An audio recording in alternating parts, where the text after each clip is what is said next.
Hi అండి, అందరూ ఎలా ఉన్నారో బాగున్నారా? నేను షాప్ దగ్గర కూర్చున్నప్పుడు నా పక్కనే గ్రేప్స్ ఉన్నాయి. ఆ గ్రేప్స్ తిందామని చెప్పి సీతాకోక చిలుక వచ్చి వాలింది.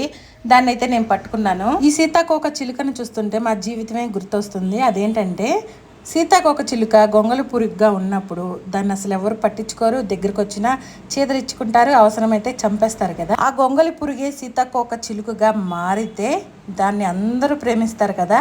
అలాగే మన జీవితంలో కృంగిపోయి ఉన్న, లేదంటే మన ఇబ్బందుల్లో ఉన్న, ఆర్థిక పరిస్థితుల్లో ఉన్న మనకెళ్ళి అసలు ఎవరు చూడరు, మనల్ని చూస్తేనే చీదరించుకుంటారు.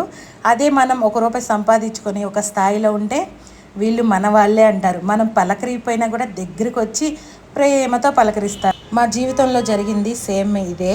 సీతకు ఒక చిలుకను చూడంగానే నాకు పాత జ్ఞాపకాలన్నీ గుర్తొచ్చినాయి. నేను చెప్పిన మాట నిజమా కాదా కామెంట్ చేయండి. మీ జీవితంలో కూడా ఏదైనా సంఘటనలు జరిగినాయా అది కూడా కామెంట్ చేయండి.